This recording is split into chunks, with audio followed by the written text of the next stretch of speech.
JDS ಜೊತೆ ಮೈತ್ರಿ ಇಲ್ಲ ಎಂದು ಹೇಳುತ್ತಲೇ ಜೆಡಿಎಸ್ ಜೊತೆ ಮೈತ್ರಿ ಮಾಡಿಕೊಂಡಂತಹ ಬಿಜೆಪಿ ಮೈಸೂರು ಮಹಾನಗರ ಪಾಲಿಕೆಯ ಗದ್ದುಗೆ ಏರಿದೆ. ಮೈಸೂರು ಪಾಲಿಕೆಯ ಇತಿಹಾಸದಲ್ಲೇ ಇದೇ ಮೊದಲ ಬಾರಿಗೆ ಬಿಜೆಪಿ ಮೇಯರ್ ಹಾಗೂ ಉಪ ಮೇಯರ್ ಎರಡೂ ಗದ್ದುಗೆಯನ್ನ ಅಲಂಕರಿಸಿದೆ. ಜೆಡಿಎಸ್ ಜಾತಿ ಕೆಟ್ಟರೂ ಸುಖ ಇಲ್ಲ ಎಂಬ ಸ್ಥಿತಿಗೆ ತಲುಪಿದೆ. ಈ ಕುರಿತ ಒಂದು ರಿಪೋರ್ಟ್ ಇಲ್ಲಿದೆ. ಮೈಸೂರು ಮೇಯರ್ ಗದ್ದುಗೆ ಏರಿದ ಬಿಜೆಪಿ ಮೇಯರ್ ಉಪಮೇಯರ್ ಸ್ಥಾನ ಕಮಲ ತೆಕ್ಕೆಗೆ. ಮೈಸೂರು ಮಹಾನಗರ ಪಾಲಿಕೆಯ ನೂತನ ಮೇಯರ್ ಆಗಿ ಬಿಜೆಪಿಯ ಶಿವಕುಮಾರ್ ಹಾಗೂ ಉಪಮೇಯರ್ ಆಗಿ ರೂಪಾ ಆಯ್ಕೆಯಾಗಿದ್ದಾರೆ. ಇಂದು ಮೈಸೂರು ಮಹಾನಗರ ಪಾಲಿಕೆಯಲ್ಲಿ ನಡೆದ ಮೇಯರ್ ಹಾಗೂ ಉಪಮೇಯರ್ ಚುನಾವಣೆಯಲ್ಲಿ ಬಿಜೆಪಿಗೆ ಡಬಲ್ ಧಮಾಕ ಸಿಕ್ಕಿದೆ. ಮೈಸೂರು ಪಾಲಿಕೆಯ ಅಧಿಕಾರದ ಗದ್ದುಗೆ ಏರಲು ಯಾವ ಪಕ್ಷಕ್ಕೂ ಕೂಡ ಸ್ಪಷ್ಟ ಬಹುಮತ ಇಲ್ಲ. ಹೀಗಾಗಿ ಕಳೆದ ಬಾರಿ ಚುನಾವಣಾ ಕಲಾಪದ ಹಾಜರಾತಿಯ ಆಧಾರದ ಮೇಲೆ ಬಿಜೆಪಿಗೆ ಮೇಯರ್ ಪಟ್ಟ ಸಿಕ್ಕಿತ್ತು. ಕಾಂಗ್ರೆಸ್ ಜೊತೆಗೆ ಕೈ ಜೋಡಿಸದೆ ಬಿಜೆಪಿಗೆ ಜೆಡಿಎಸ್ ಸಹಾಯ ಮಾಡಿತ್ತು. ಹೀಗಾಗಿ ಈ ಬಾರಿ ಬಿಜೆಪಿ ತಮ್ಮನ್ನು ಬೆಂಬಲಿಸುತ್ತೆ ಎಂಬ ಲೆಕ್ಕಾಚಾರದಲ್ಲಿ ಜೆಡಿಎಸ್ ಇತ್ತು. ಆದರೆ ಬಿಜೆಪಿ ಮೈತ್ರಿ ಸಾಧ್ಯವೇ ಇಲ್ಲ, ನಾವು ಏಕಾಂಗಿಯಾಗಿ ಸ್ಪರ್ಧೆಗೆ ಇಳಿಯುತ್ತೇವೆ ಅಂತ ಘೋಷಿಸಿ ಅದೇ ಪ್ರಕಾರ ನಾಮಪತ್ರ ಕೂಡ ಸಲ್ಲಿಸಿತ್ತು.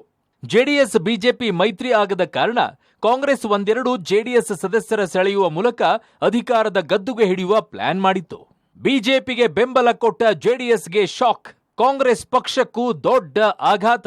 ಕಾಂಗ್ರೆಸ್ ಜೆಡಿಎಸ್ ಅನ್ನ ಇಬ್ಬಾಗ ಮಾಡುವ ಸೂಚನೆ ಕಾಣುತ್ತಿದ್ದಂತೆ ಅಲರ್ಟ್ ಆದ ಜೆಡಿಎಸ್ ಚುನಾವಣೆಗೆ 1 ತಾಸು ಇರುವಂತೆ ಬಿಜೆಪಿಗೆ ಬೆಂಬಲ ನೀಡಲು ನಿರ್ಧರಿಸಿ ಮೇಯರ್ ಸ್ಥಾನ ಬಿಜೆಪಿಗೆ, ಉಪಮೇಯರ್ ಸ್ಥಾನ ಜೆಡಿಎಸ್ಗೆ ಎಂಬ ಒಪ್ಪಂದ ಆಯಿತು. ಆದ್ರಿಂದ ಕಾಂಗ್ರೆಸ್ಗೆ ದೊಡ್ಡ ಆಘಾತವೇ ಎದುರಾಯಿತು. ಕೊನೆಯ ಕ್ಷಣದ ಪ್ಲಾನ್ನಂತೆ ಜೆಡಿಎಸ್ ಮೇಯರ್ ಸ್ಥಾನಕ್ಕೆ ಸಲ್ಲಿಸಿದ ನಾಮಪತ್ರ ವಾಪಸ್ ಪಡೆದು ಬಿಜೆಪಿ ಅಭ್ಯರ್ಥಿಗೆ ಮತ ಹಾಕಿತ್ತು. ಇದರಿಂದ ಬಿಜೆಪಿ ಅಭ್ಯರ್ಥಿ ಶಿವಕುಮಾರ್ 47 ಮತ ಪಡೆದರು. ಕಾಂಗ್ರೆಸ್ನಿಂದ ಸ್ಪರ್ಧಿಸಿದ್ದ ಸೈಯದ್ ಹಸ್ರತ್ 28 ಮತ ಪಡೆದರು. ಇದರ ನಂತರ ನಡೆದ ಉಪಮೇಯರ್ ಚುನಾವಣೆ ಪ್ರಕ್ರಿಯೆ ಆರಂಭದಲ್ಲೇ ಜೆಡಿಎಸ್ಗೆ ದೊಡ್ಡ ಮರ್ಮಾಘಾತ ಉಂಟಾಯಿತು. ಜೆಡಿಎಸ್ನ ರೇಷ್ಮಾ ಭಾನು ಅನಾಯಾಸವಾಗಿ ಉಪಮೇಯರ್ ಆಗುತ್ತಾರೆ ಅಂತ ಜೆಡಿಎಸ್ ಅಂದುಕೊಂಡಿತ್ತು.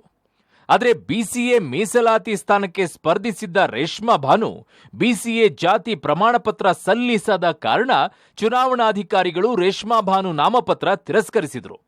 ಇದು ಜೆಡಿಎಸ್ಗೆ ಆಘಾತ ಉಂಟು ಮಾಡಿತು.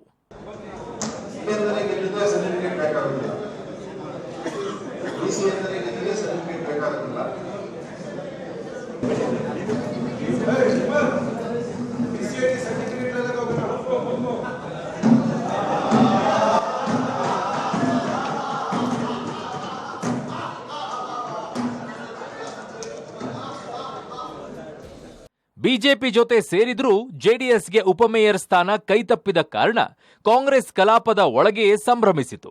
ಜೆಡಿಎಸ್ ಅನ್ನ ಬಿಜೆಪಿಯ ಬಿ ಟೀಮ್ ಎನ್ನುತ್ತಾ ಶೇಮ್ ಅಂತ ಘೋಷಣೆ ಕೂಗಿ ಜೆಡಿಎಸ್ ಸದಸ್ಯರನ್ನ ಹಂಗಿಸಿದ್ರು.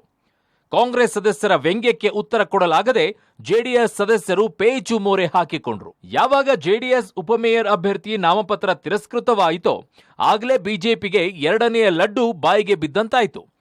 ಬಿಜೆಪಿಯಿಂದ ಉಪಮೇಯರ್ ಸ್ಥಾನಕ್ಕೆ ನೆಪ ಮಾತ್ರಕ್ಕೆ ನಾಮಪತ್ರ ಸಲ್ಲಿಸಿದ್ದ ಸದಸ್ಯೆ ರೂಪಾ ಅವರಿಗೆ ಅನಾಯಾಸವಾಗಿ ಉಪಮೇಯರ್ ಸ್ಥಾನ ಒಲಿದು ಬಂತು.